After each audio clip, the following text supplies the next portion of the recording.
it into first gear. I round the first corner. Things are going okay.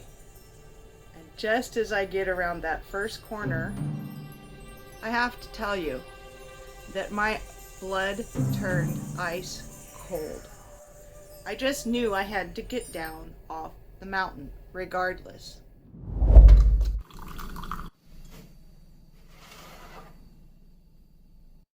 Hello, beautiful souls.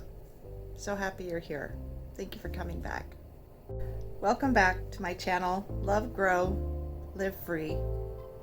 If you're new here, my name is Sarah. If you like my content, please hit like and subscribe, share with your friends, leave a comment. This week, we're going to be talking about part of my journey here to Cancun.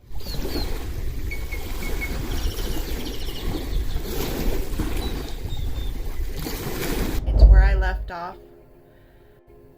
And basically, I got stuck a few times. And by that, I don't mean physically with my motorhome. I mean that I ran into several situations that caused me a great deal of fear, to the extent that when I went to edit these videos, I started having nightmares of the bridge and of the mountain, things I'm not sure that I've told you about yet. The first part of this story is what I would call, Sarah, you got to get off the mountain. And that is something that I told myself as I'm sitting there in my motorhome, letting my brakes cool, because I had just gone down several miles of a rather steep decline in elevation through a pass that I was completely unfamiliar with semis passing me and, tapping my brakes. But the more that I did this, the more that the brake pedal went to the floor and they turned very soft, to the extent that I was fearful of continuing. So I pulled over to the side of the road and I sat there. I figured the only thing that I could do was let my brakes cool off. Maybe they'd come back. But as I sat there, time passed. More and more time passed, and brakes weren't really coming back as quickly as I had expected with my inexperience. I had no idea. And so I went through all the scenarios of how can I get out of this, because I'm stuck here on the side of a mountain. My first experience with this mountain was coming out of a tunnel. And as I came out of the tunnel, the view opened up as it would, as if you were looking at one of those Instagram videos where the drone footage is coming into the little, maybe Swiss Valley, and you see the little tiny village down there about 5,000 feet down, and there's this cliff. So I'm going down this mountainside, 2 lanes, just having to hit my brakes because I'm carrying a heavy load in this motorhome. I am maxed to capacity. I think I weighed at 16 or 17,000 pounds. And, for me, even though by this point I'd probably driven about 4,500 miles, I'd not experienced this terrain yet. So there I am at the side of the road, going through all my options. What am I to do? How am I supposed to get down? Do I call a tow truck? I don't know the language. Is it going to get dark soon? Will my brakes hold? What's around the next corner? And as I'm sitting there going through all my options, I finally think to myself, Sarah, you have to get off the mountain. Even if you're afraid, even if you're terrified, you have to get off the mountain. You can't stay here. You can't set up shop here. So what I did is I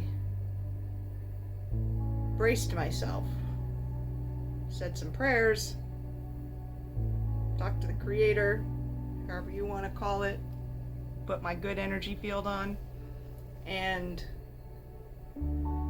I said, okay, we'll put it into first gear, we'll go slow. Because by this time, my brakes had firmed up and the pedal wasn't going to the floor, it was solid again.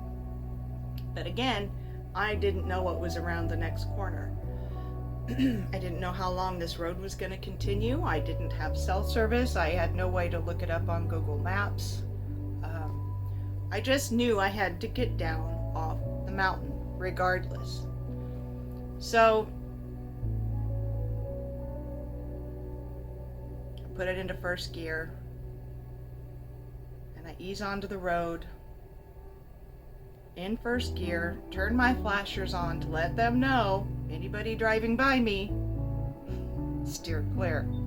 Because, right, it just, flashers were important. So, I round the first corner. Things are going okay.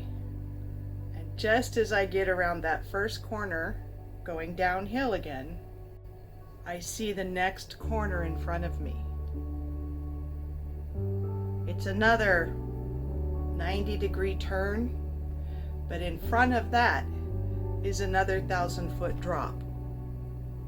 I have to tell you that my blood turned ice cold. I got clammy, I got sweaty, I couldn't breathe. Can't tell you what I thought in my head without doing a blooper. But then I remembered what Tony Robbin says. Where focus goes, energy flows. He says that. And I will get into more of that in a later video. But how he related that was when he was learning how to drive I think they call them stock cars, you know, when they go around the track.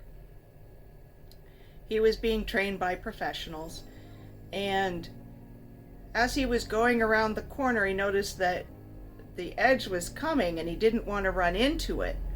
And his trainer was in the car with him.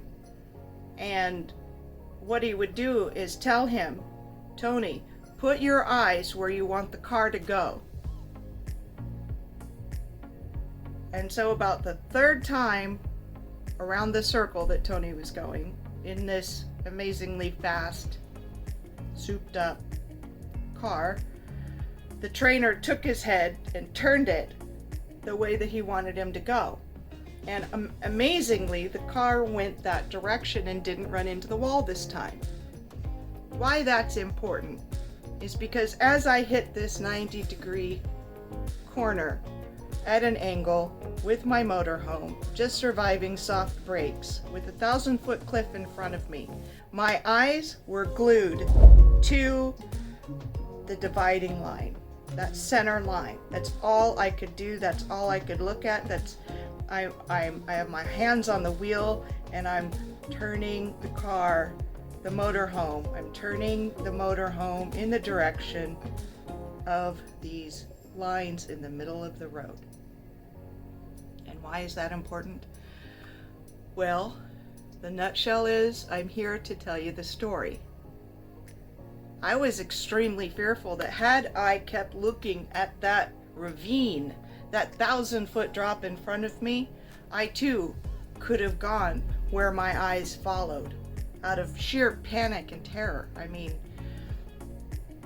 I've often thought of myself as a very brave individual. I mean, look at what I've done. That's pretty brave, I think. Maybe not everybody agrees with me, that's okay. But my point is this. I was so terrified that my blood was cold. I don't know if anybody's ever experienced that. And I did what Tony said. Keep your eyes where you want to go. The moral of the story is we can get through fear. We keep our eyes focused on where we want to go, little by little, step by step, mile by mile. We get there. And as I got through that moment successfully, I ran into another one. I'm just gonna have to use the word terrifying, and completely intimidating, nervous making, and this was the second spot on my 5,500 mile journey that I thought to myself, maybe I should just turn around and pick a different route. Maybe I should go back home, because this is how big this one was. This is the one that actually gave me the most nightmares. And it's where my last video left off. I'm just going to be brief about this, but there are these bridges down here that most are great, but this one, I'm going to say that it was probably maybe at this angle. It was like those images from a roller coaster ride where you go up, up, up, up, up. By itself, not a big deal. But then you put a motorhome on it, and there's 2 lanes, so me and another lane. I'm in a motorhome. And then you add to the fact that on each side of my tires, there's about 6 to 12 inches. So still doable, still intimidating, right? But then you add to the fact that it keeps going up, and there's no guardrail to the right where the motorhome is. I cannot express to you. Again, my blood turned to ice.